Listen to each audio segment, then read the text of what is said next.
Əziz izləyicilərim, ilk dəfədir sizə təqdim edirəm bizim əzizimiz Rəna doktorumuzu, mavi gözlü doktorumuzu gəlmişik Lətifə ilə birlikdə və uşaq stomatologiyası ümumiyyətlə bu barədə heç bir vaxt məlumat verməmişəm. Ola bilər ki, izləyicilərimiz üçün yeni bir, burada eşitdiklərimiz yeni olacaq. Ona görə də əziz analar, nənələr də yaxın eləsin, sujetimizə baxsınlar ki, bilsinlər ki, uşaq stomatologiyasında da, uşaqlarda, stomatologiyada nələrə diqqət eləməliyik. Neçə yaşınızda? Olub diş həkimində. Uşaq stomatoloqunda olmayıbdı.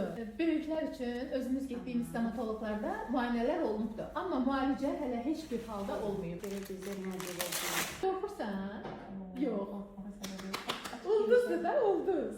İncime kokla, alırsan iki. İncime kokla, alırsan iki. Bal kim dersini bilmese, alacağım iki. Çok sağ olun, çok sağ olun. Teşekkür kukla. Çok sağ ol, çok sağ ol. Burada bizdə süd dişləri çürüydü. Aha. Amma bunların taleyini belə deyə bilməkdən ötürü biz gəlib panoram rentgen eləyək sonra. Çünki 8-9 yaşlarında bu dişlər adətən düşür, bəzi pasientlərdə artıq düşür. Aha.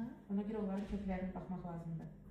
Plus da bəzi hallarda tez-tez mən görürüm də artıq uşaqlarda süd dişlərinin altında daimi dişin mayası olmur. Aha. Əgər yoxdursa mayası, biz o süd dişin üstündə əsirik, saxlayırıq. Çünki süd dişin altında daimi dişin mayası yoxdursa süd dişi düşmür. Aha. Yəni o ağızda qalır. Aha. Deməli, əziz valideynlər, bax bunun özü böyük bir vacib bir məlumatdır ki, mən o birisi uşaqlarımda bunu etməmişəm və hal-hazırda da çox peşmançılıq yaşayıram ki, uşaq stomatoloquna müraciət etməmişəm.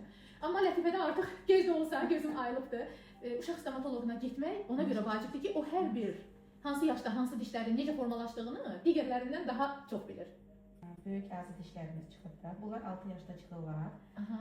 Adətən bunları 6 yaşda biz girmetizasiya edirik. Girmetizasiya nədir? Xüsusi bir materialın, bir dolğu materialı deyil də ona bənzər bir material. Biz ondan istifadə edib profilaktik tədbirdir bu. O vaxtında olunarsa dişdə karies yaranmır. Amma onu vaxtında etmək lazımdır ki, diş sağlam olmalıdır. Ha, biz vaxtında gəlmişik ya gecikmişik? Vaxtıdır. Vaxtıdır. Lətifənin dişlərini xilas eləmişik. Bəli, eləmişik. Hər şey yenə vaxtında olsun. Plus da ki, mən həmişə deyirəm, profilaktika ən rahatıdır. Həm pasiyent üçün tezdir. Plus da ki, ən ekonomisidir o.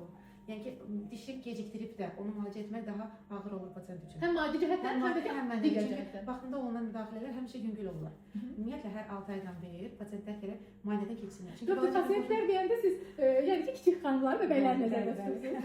Ki, vaxtında müayinədən keçsinlər ki, həm vaxtında aşkarlansın nəsə varsa.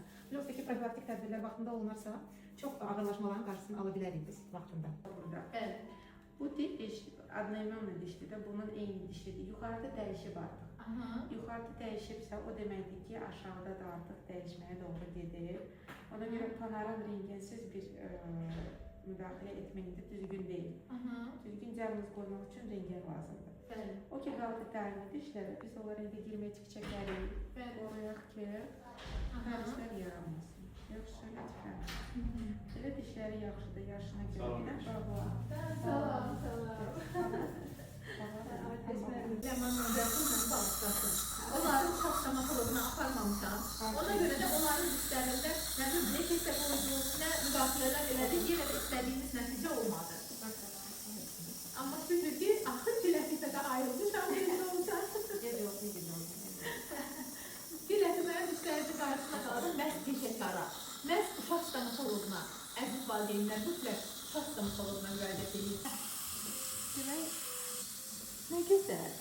Cəmi 5 dəqiqəyə diş xilas olundu, cəmi 5 dəqiqəyə. Ona görə deyirəm, profilaktika həm tez olur. Bəli. Elə kaprizli qızdır, elə kaprizli qızdır. Məzun olur. Siz kaprizli saç görməmişsiniz. Sizi sevdi də ona görə.